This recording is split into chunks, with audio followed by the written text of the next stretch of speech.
湘南鎌倉へは、東京から JR 横須賀線で約1時間。禅寺の集まる北鎌倉。武家の都、八幡宮のある鎌倉駅。そこから人気の江ノ島電鉄に乗って、大仏の馳、サーファーの憧れ、様々な映画の舞台にもなった七里ヶ浜を経て、江ノ島につながります。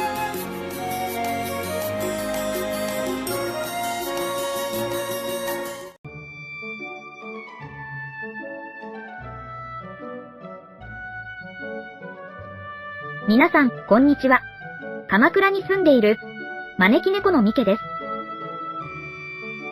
さて、鎌倉のお寺巡りも、いよいよ、第2シリーズ、今回から、扇ヶ谷地区です。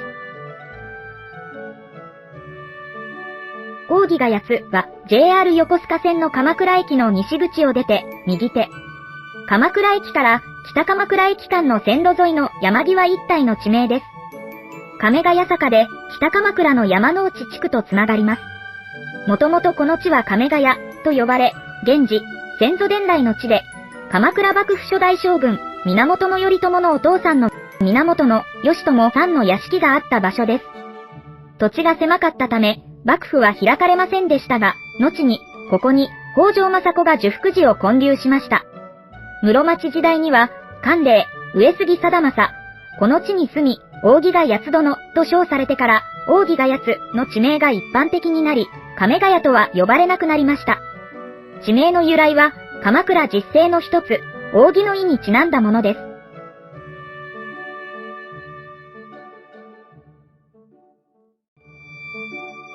今回ご紹介するお寺は、鎌倉五山第3位、鎌倉幕府、初代将軍、源頼朝の奥方、北条政子が開いたお寺と、その鎮守。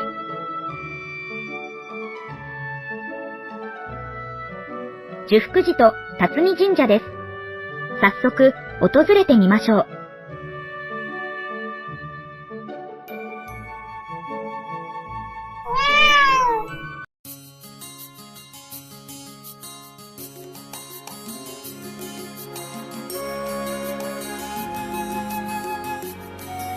寿福寺は JR 横須賀線、鎌倉駅西口から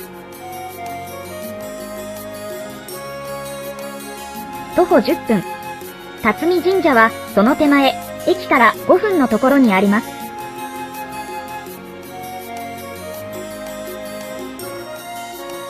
JR 鎌倉駅西口を出て、ロータリーを右寄りに回り、市役所方向にまっすぐ進みます。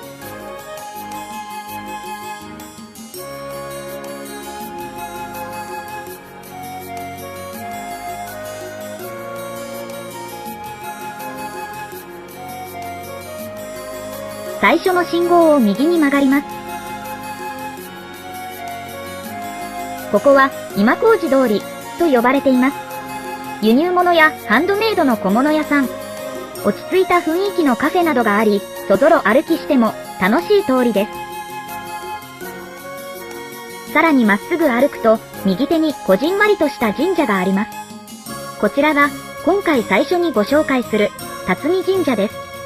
どこにでもある村の社に見えますが、実に平安時代から続く歴史の古い神社です。西暦801年、征夷大将軍、坂上田村麻呂が東北の蝦夷征伐に向かう途中で開いたのが始まりと言われています。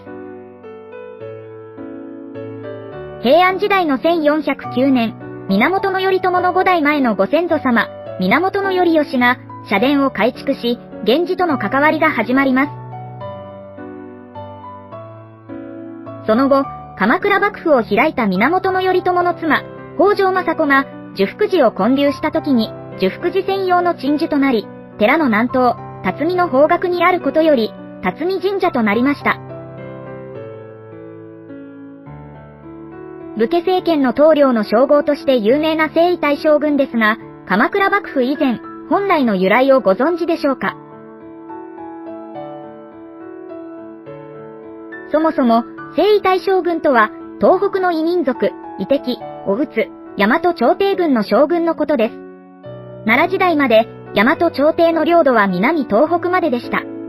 それより、北には異民族がいて、大和朝廷はその人たちを、夷敵、と呼んで、たびたび戦いを挑んできました。征夷大将軍を任命され、東北制覇に成功したのが、坂の上の田村麻呂です。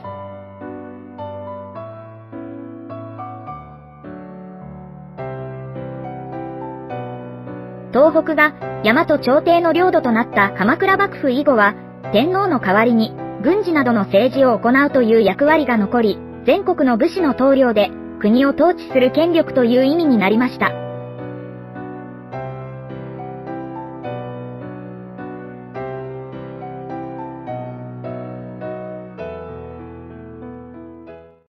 祀られている神様は、お狐彦の神、お狐姫の神、おむすびの神で、ご利益は火災関係の厄除けです。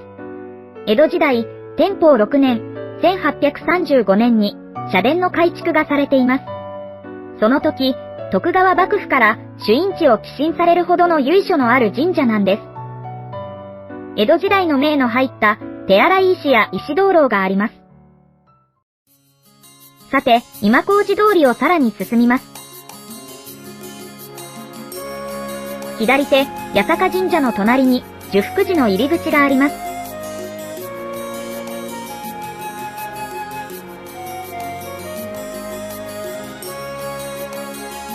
ちょっと通り過ぎてしまうような道ですが、ここから入ります。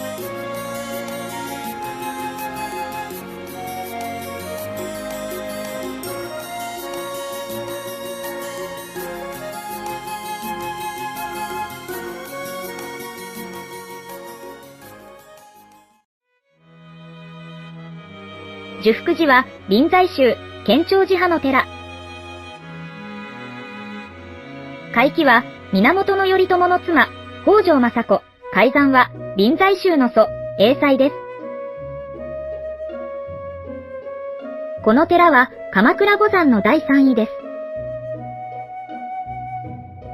寿福寺のあるこの場所は源氏の先祖伝来の地です。源頼朝の父、義朝の屋敷があったところです。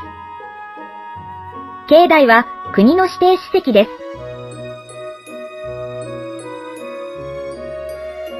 鎌倉と源氏の関係の始まりは、武士階級が生まれた平安時代に遡ります。平安時代に起こった武士の中で、2大有力勢力に成長したのが、源氏と平家です。源氏と平家は、天皇に仕え、皇族の警護や、朝廷に反抗する武士の鎮圧などをしました。そんな中、1031年に関東の平忠経が反乱を起こします。朝廷から鎮圧の命令を受けた鎌倉土着の平直方は、しかし平定に難儀します。そこで、新たに天皇から命を受けたのが源頼義です。頼朝より5代前のご先祖です。源頼義は乱を見事に平定します。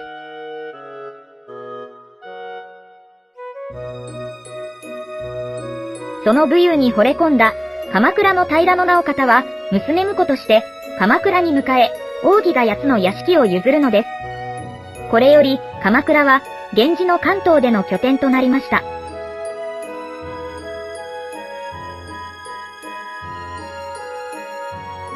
今、寿福寺のある場所に頼朝のお父さんの義朝さんの屋敷がありました。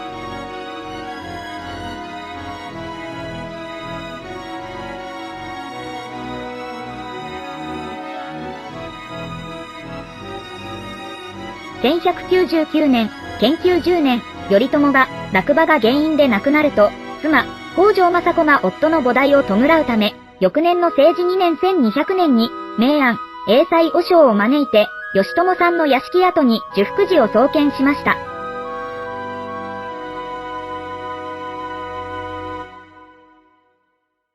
では、境内に入りましょう。このお寺の見どころは、この山門から中門までの石畳の参道です。門を入ると別世界です。空気が静謐な空気へと変わります。両側を高い樹木に囲まれた参道がまっすぐに伸びて、木々が木の光をいい具合に和らげます。参道に敷石が一直線に続きます。この敷石は鎌倉で最も美しい石畳と言われています。この独特な形状は桂敷という技法です。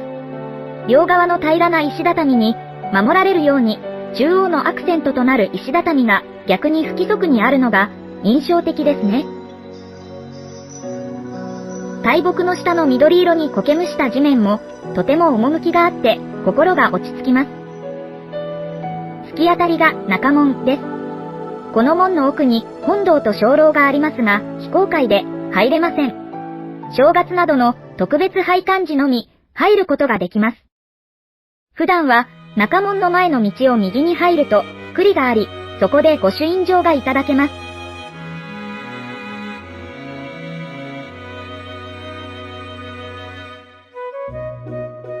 お寺の中を少しご案内しましょう。正面が仏殿です。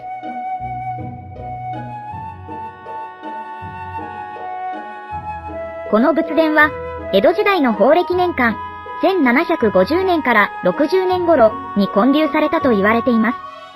残念ながら鎌倉は室町時代末期、鎌倉久保と室町幕府の争い、享徳の乱で30年に及ぶ戦場となり、ほとんどが焼けてしまいました。寿福寺も当時の建物はありません。仏殿前に鎌倉市天然記念物の白神の木がありますが、これも室町時代以降の植樹です。しかし、仏像では鎌倉時代のものが多く残っています。仏殿には釈迦如来坐像が鎮座しています。鎌倉時代当時のもので、高さ 2.7 メートル。鎌倉時代には珍しい脱褐乾漆作りという技法で作られた極めて貴重なものです。国の重要文化財です。また、現在は鎌倉国宝館に収蔵されていますが、3つの国宝重要文化財があります。一つは木造地蔵菩薩立像です。こちらも鎌倉時代のものです。頭部から蓮華座までを一木で彫り出した珍しい像で、国重要文化財です。銅像薬師如来坐像も鎌倉時代のもので、この像は三代将軍、源実朝の病気平癒祈願の一環として造立された可能性が高いそうです。この像も現在は鎌倉国宝館にあります。栄西和尚の肖像、木造栄西禅師坐像も鎌倉時代のもので県の文化財。高さ 60.4 センチメートル。頭のてっぺんが平らで、かなり長い頭をしている、いわゆる栄西頭をした像です。鎌倉幕府が始まった頃、栄西さんは宋の国で新しい禅仏教を学んできました。しかし、新しい仏教は京都の比叡山からはよく思われず、保護を求めて鎌倉に来ました。鎌倉の武士たちも京都中心の古い仏教ではなく、新しい仏教を求めていたので、両者は意気投合。北条政子や二代将軍、源頼家の帰依を受けました。源氏ゆかりの地のお寺だけあって、三代将軍、源実朝もよく訪れたといいます。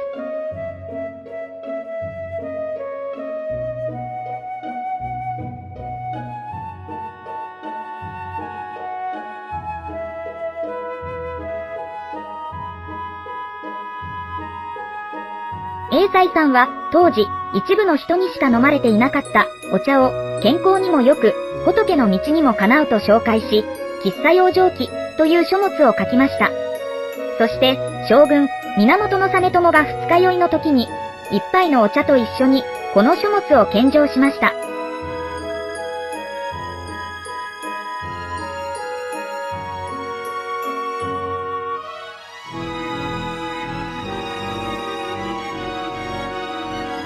喫茶養生記は上下2巻からなる茶の効用が書かれた我が国最古の茶書で国重要文化財です。上巻は茶について、下巻は桑について書かれています。現在は鎌倉国宝館にあります。中門の右には鐘楼があります。かつてここの梵鐘はイボのない、イボなしかねがかかっていたそうです。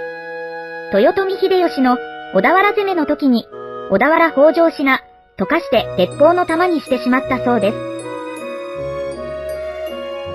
さて、中門の前を、今度は左に進み、お寺の裏山に行きます。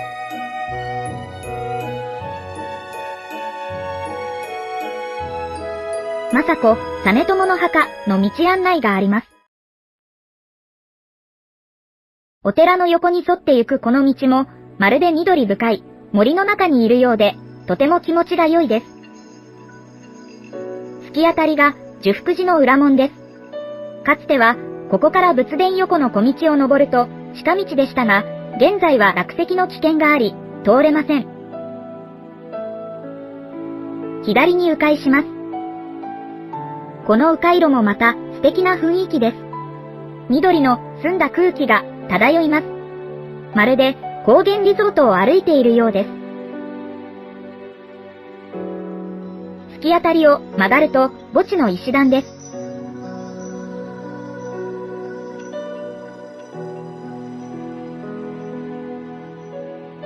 階段を登りきると墓地の頂上は崖で囲まれていて、そこに櫓が点在します。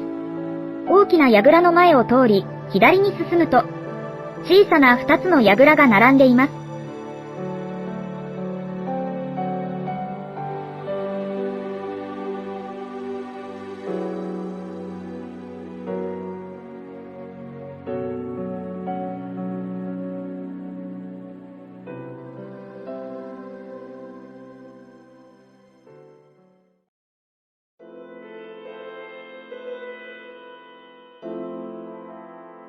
この並んだ櫓の左側が、まず、鎌倉幕府三代将軍、源実朝のお墓です。中には、供養の御輪塔があります。実朝の櫓には、唐草のような模様が見られるので、唐草櫓とか、絵描き櫓と言われます。そして、さらに5メートルほど隣り合ったところに、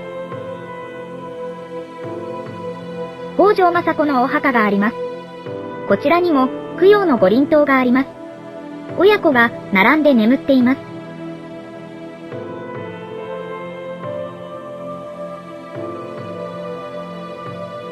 他に、この墓地には詩人、高浜虚子さんや作家、おさらぎ二郎さんのお墓もあります。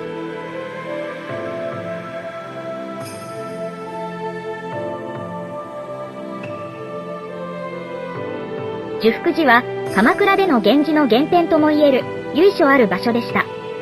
静謐な雰囲気の参道と背景の山の櫓が900年前の鎌倉時代をイメージさせてとても印象深いお寺でした。また、その寿福寺を守る専用の特別な鎮守様も1200年の歴史を持っていました。特に参道の並木道は圧巻です。あなたもぜひ訪れて遠い源氏の一族の記憶に思いを馳せてはいかがでしょうか。それではまた次のお寺でお会いしましょう。